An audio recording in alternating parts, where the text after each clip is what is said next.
সোমবার বিকেল ৩টায় অর্থ উপদেষ্টা ডক্টর সালেহ উদ্দিন আহমেদ ২০২৫-২৬ অর্থ বছরের জাতীয় বাজেট পেশ করবেন। এটি হবে দেশের ৫৪তম বাজেট।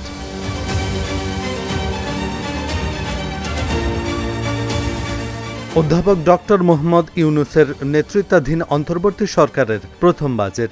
সংসদ না থাকায় ভিন্ন আঙ্গিকে পেশ হবে এবারের বাজেট।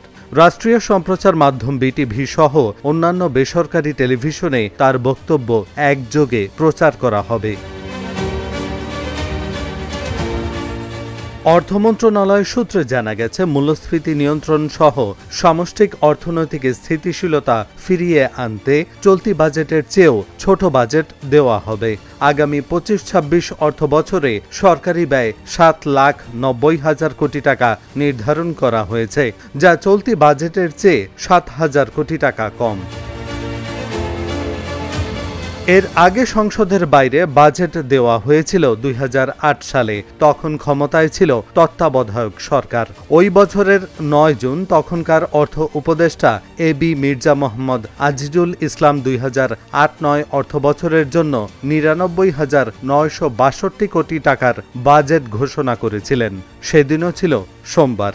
বেলা ৩টায় বাংলাদেশ টেলিভিশন ও বাংলাদেশ বেতারে সম্প্রচার করা হয়েছিল মির্জা আজিজুল ইসলামের বাজেট বক্তব্য।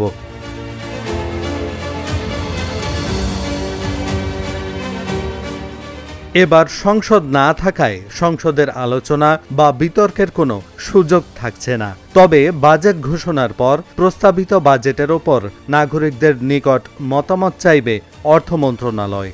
মতামতের ভিত্তিতে তা চূড়ান্ত করা হবে। এরপর আগামী ২৩ জুনের পর যে কোনো একদিন প্রধান উপদেষ্টা অধ্যাপক মোহাম্মদ ইউনূসের সভাপতিত্বে অনুষ্ঠিত উপদেষ্টা পরিষদের বৈঠকে অনুমোদন নিয়ে রাষ্ট্রপতির অধ্যাদেশ আকারে তা আগামী ১ জুলাই থেকে কার্যকর করা হবে। স্বাধীনতা পরবর্তী সরকারের অর্থমন্ত্রী হিসেবে তাজউদ্দিন আহমেদ ১৯৭২ সালে দেশের প্রথম বাজেট পেশ করেন।